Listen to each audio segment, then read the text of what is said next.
तो चलिए आज की इस वीडियो में आपको हम वेरी इंपॉर्टेंट क्वेश्चन कराएंगे जो कि कक्षा 12 गणित से लिए गए हैं और एक ही साथ कम से कम समय में समाकलन अवकलन प्रायिकता चैप्टर 2 प्रतिलोम त्रिकोणमितीय फलन और आप भी ये पांचों चैप्टर के इंपॉर्टेंट क्वेश्चन बताने वाले हैं। केवल आप इस 5 क्वेश्चन को पढ़ लिया और 5 क्वेश्चन के नियमों को सीख लिए तो बोर्ड एग्जाम के आपके 5 से 10 नंबर कहीं पर भी नहीं गए। ध्यान देना, इस 5-10 मिनट के वीडियो में आप 5-10 नंबर आराम से पा जाएंगे बिल्कुल आसान तरीके से। उससे पहले आपको हम दिखा दें ये बोर्ड एग्जाम में पूछे गए थे कि नहीं पूछे गए थे, तो यहाँ पर आप देख सकते हैं। ये देखिए, ये पांचों सवाल आपको बताने वाले हैं जो कि एक साथ लगातार पूछे गए हैं और इससे आपको एक सीख भी ये मिल जाएगी कि बोर्ड एग्जाम में आपको केवल समाकलन से ही क्वेश्चन नहीं आता है बल्कि सभी चैप्टर इंपॉर्टेंट होते हैं। ये सभी क्वेश्चन जो है इंपॉर्टेंट है, यानी कि सभी चैप्टर के क्वेश्चन इंपॉर्टेंट हैं। आप इसको चलिए देखते हैं। यहां पर देखिए, जब भी ऐसे सवाल आएगी तो बहुत सारे बच्चों को जो है ये फलन एफ(x) दिया हो, संतत करना हो तो बहुत बड़ी प्रॉब्लम होती है, वो कर ही नहीं पाते हैं। तो क्या करना है, सबसे पहले तो आपको सॉल्व डालना ही पड़ेगा। आपको वहां पर प्रश्नोत्तर नंबर डालना होगा। उसके बाद यहां पर लिखेंगे दिया गया फलन। क्या लिखेंगे?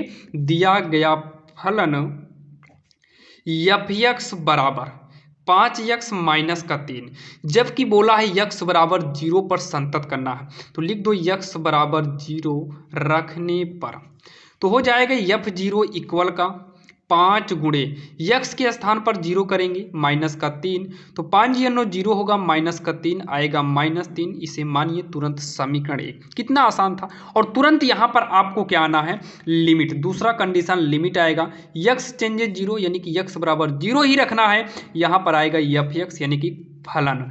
तो यहाँ पर लिखेंगे लिमिट यक्स चेंजेस 0। वही फलन आपको नोट करना है जो यहाँ पर दिया था, यानी कि जो आपको मेन सवाल में दिया है। अगर यहाँ पर फलन अगर चेंज भी कर दे तो क्या प्रॉब्लम है, आप ऐसे ही करिएगा, आराम से हो जाएगा। तो यहाँ पर 5x माइनस का 3 कर देंगे। उसके बाद यहाँ पर लिमिट का यूज करेंगे तो यहाँ पर लिख देंगे लिमिट यूजिंग। क्या लिखेंगे? Limit using. इसका मतलब है कि हम लिमिट का प्रयोग करने जा रहे हैं। जब लिमिट का प्रयोग करेंगे तो 5 गुणे, जब लिमिट का प्रयोग ही कर देंगे तो ये लिमिट अपने आप गायब हो जाएगा। तो यक्स के स्थान पर 0 करेंगे माइनस का 3, 5 जीरो 0 माइनस का 3 हो जाएगा माइनस का 3। ये हो गया समीकरण 2। यहाँ पर लिखेंगे f(x) बराबर लिमिट यक्स चेंजेस 0 f(x) बराबर माइनस का 3, क्योंकि दोनों का आंसर सेम आया है तो -3 पर संतत है, संतत है। और यही हो जाएगा आपका फाइनल आंसर। जो कि यहाँ पर देखिए खा नंबर, ये भी सवाल काफी इंपॉर्टेंट है। ध्यान देना, ये चैप्टर 2 से लिया गया है। ऐसे क्वेश्चन हर बार बोर्ड एग्जाम में पूछता है, लेकिन कभी कभी जैसे यहाँ पर 1 दिया है, यहाँ पर आपको 1/√3 कर सकता है। यहाँ माइनस में 1/2 दिया है तो √3/2 भी कर सकता है। तो ध्यान देना, आप इससे घबराइएगा नहीं। बस आपको ये पता होना चाहिए कि tan इनवर्स लिखो और 1 जो है ये tan में किसकी वैल्यू है, तो सीधा करिए tan π/4 की वैल्यू है। इसको तो आपको तैयार करना ही पड़ेगा। प्लस में कॉस इनवर्स। अब लड़का यहीं पर आगे फंस जाता है, तुरंत लिखेगा -1/2 किसका मान है, तो 1/2 अगर हम कॉस में हेरे तो कॉस 60 का मान है, यानी कि कॉस π/3 का मान है। प्लस में साइन इनवर्स माइनस का ये जो है साइन 30 यानी कि π/6 का मान है। रेडियन में चेंज करेंगे तो π/6 आएगा। तो tan इनवर्स कटेगा, π/4 आएगा। और प्लस का यहाँ पर आप नहीं काट सकते, इस माइनस को हटाना होगा तो कॉस इनवर्स। हमेशा याद रखना, जब कॉस हो तो इसे कॉस पाई में घटा देना, इसी कोणांक को पाई में क्या करना, घटा देना, और अपने आप यहाँ का माइनस हट जाएगा। लेकिन इस साइन वाला माइनस याद रखना, साइन वाला माइनस आराम से बाहर निकाल दो, कोई दिक्कत नहीं। और कॉस वाला अगर निकालोगे तो गलत हो जाएगा, क्योंकि कॉस का नहीं निकलता लेकिन साइन का निकलता है। Sine sine inverse, cos cos inverse cut गया। π/4 प्लस में 3 का नम 3, 3 में 1 घटाएंगे 2π/3, मतलब बटे में लघुत्तम लेके भी सॉल्व कर सकते हैं। माइनस का π/6 हो गया। तीनों में लघुत्तम लेंगे तो तीनों का लघुत्तम 3 और 4 3 6 12 आएगा। तो 4 3 12 3π होगा। 3 से भाग देंगे, 3 चौक 12 तो 4 दूनी 8 हो जाएगा, क्योंकि यहाँ पर 2 था। 6 दूनी 12 तो 2 का नम 2 होगा, माइनस का 2π। 8 3 11, 11 में 2 घटाएंगे तो 9π/12 आएगा। 3 3 का 9, 3 चौक 12, यानी कि इसका जो फाइनल आंसर आने वाला है 3π/4 आएगा। और यही इसका फाइनल आंसर हो जाएगा, जो कि आपके समझ में आ गया होगा। तो चलिए हम देर ना करते हुए देखते हैं अगली सवाल। अब यहाँ पर देखिए घ नंबर, गा नंबर है, ये भी काफ़ी इंपॉर्टेंट है। ए बराबर दिया है, बी बराबर दिया है, तो देखिए हम आपसे ये नहीं कहेंगे कि आप इसी सवाल को रट लीजिए, लेकिन हाँ इस नियम की सवाल तो बोर्ड में आती ही आती है। क्या करेगा बोर्ड एग्जाम में, ये नंबर कभी कभी चेंज होता है, क्योंकि अभी आपने देखा हमने इसको एक मॉडल पेपर से लिया था, जैसे कि यहाँ पर देखिए ये अनसॉल्व है, ये देखिए क्या है अनसॉल्व है, कक्षा 12 का ही है और ये अनसॉल्व से लिया गया है। ऐसे ही क्वेश्चन आते हैं, लेकिन हाँ हम ये कहेंगे कि अंक बदल कर भी देगा, तो आप कंफ्यूज मत होना, जो हम आपको रूल बता रहे हैं आप इस रूल को सीख लीजिएगा। तो दिया है तो सबसे पहले प्रश्नोत्तर संख्या डालना और वहां पर लिख देना दिया है। ए बराबर लिखना 0 -1 0 2, बी बराबर लिखना 3 5 0 0। कह रहा है कि ए बी यानी कि दोनों का गुणा करो, ए बी बराबर ए के स्थान पर 0 -1 0 2, बी के स्थान पर 3 5 0 0। ध्यान देना इसका गुणा पंक्ति गुणे स्तंभ होता है। क्या होता है, पंक्ति गुणे स्तंभ। तो पहले आप ये समझिए पंक्ति स्तंभ क्या है, जो इधर की लाइन गई हो इसे बोलते हैं पंक्ति, पहली पंक्ति, और ये कौन सी पंक्ति है, पंक्ति दूसरी है, और खड़ा रहेगा तो इसी को बोलते हैं स्तंभ। तो फर्स्ट स्तंभ और सेकंड खड़ा रहेगा यहाँ पर तो दूसरा स्तंभ हो जाएगा। तो ये पंक्ति है और ये स्तंभ है। तो ये एरो आप मत लगाना बोर्ड में, केवल हम समझाने के लिए इस एरो का इस्तेमाल कर रहे हैं। अब यहाँ पर देखिए पहली पंक्ति का पहला स्तंभ 0 का 3 में गुणा करेंगे तो 0 तिक्का 0, बीच में चिन्ह प्लस का लगता है। इसमें हम आगे बढ़ेंगे, एरो किधर इशारा कर रहा है, सामने जाओ, तो इसके आगे ये एरो क्या इशारा कर रहा है, आगे जाओ 0, तो -1 का गुणा 0 में करेंगे तो 0 आएगा। ये फाइनल हो गया।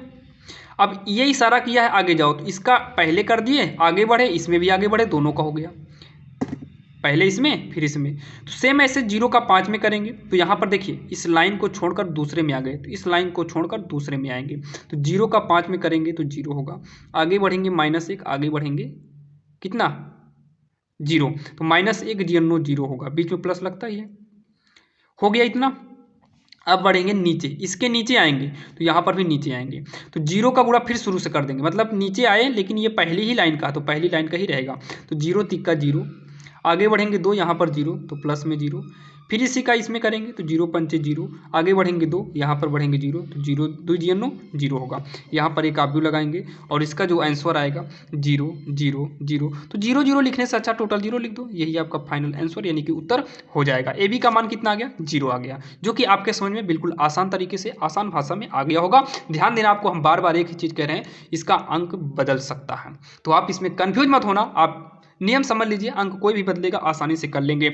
अब यहाँ पर बहुत ही इंपॉर्टेंट सवाल आती है, अब बात आती है प्रायिकता की। ध्यान देना, आप प्रायिकता को भूल मत जाना, प्रायिकता अच्छा खासा नंबर, कम से कम 10 नंबर तो बोर्ड एग्जाम में आता ही है, बाकी आप किसी भी साल का मॉडल पेपर उठाकर देखिए तो आएगा और आता भी है। तो यहाँ पर देखिए क्या करना है, जब भी ऐसी सवाल आएगी आपके सामने तो सबसे पहले यहाँ पर देखिए दिया है, आप प्रश्नोत्तर नंबर अच्छे से डालिएगा, तो पीई बराबर दिया है 0 पॉइंट का 6 दिया है, और यहाँ पर पीई दिया है कितना 0 पॉइंट का 3 दिया है, फिर दिया है पीई इंटरसेक्शन एफ दिया है 0 पॉइंट का 2 दिया है।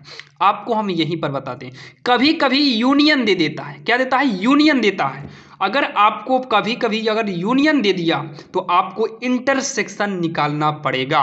यहाँ पर हमने इंटरसेक्शन लिया है, माना कि बाई चांस ये यूनियन हो जाता तब क्या करते, तब आपको इंटरसेक्शन निकालना पड़ता। तो इंटरसेक्शन निकालने के लिए फार्मूला होता है पीई प्लस में P F minus P E union F. कभी कभी आपको यूनियन देगा तो आपको इंटरसेक्शन निकालने के लिए ये वाला फार्मूला अभी ही बता दे रहे हैं, क्योंकि हम आपको रटाने का नहीं बल्कि समझाने की कोशिश कर रहे हैं, ताकि बोर्ड में दुनिया का कोई भी क्वेश्चन आ जाए आप चुटकियों में उसे कर सकें।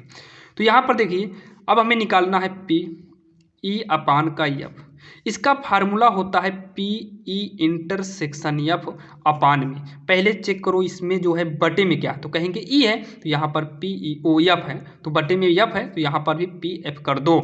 लेकिन ध्यान देना यूनियन देगा तो आपको इंटरसेक्शन यहाँ से निकालना पड़ेगा। तो ये कितना आएगा देखो, ई इंटरसेक्शन एफ कितना दिया है 0 पॉइंट का 2 दिया है, पी एफ कितना दिया, तो पी एफ दिया है 0.3 दिया है। 2 के बाद 0 मतलब एक अंक बाद 0 है, एक अंक बाद 0 है, तो 0 पॉइंट हटा दो तो 2/3 और यही आपका फाइनल आंसर हो जाएगा, जो कि आपके समझ में आ गया होगा। अगर कहीं पर भी कोई डाउट हो तो कमेंट बॉक्स में कमेंट जरूर करना, और हमने कोशिश किया कि आपको अच्छे से समझ में आ जाए। और हाँ, यहीं पर आपको बता दें, कभी कभी आपको पी और पी एफ घटना देगा, स्वतंत्र घटना देगा, और आपसे पूछेगा पीई गुणे पी एफ, क्या पूछेगा, पीई गुणे पी एफ का मान बताओ।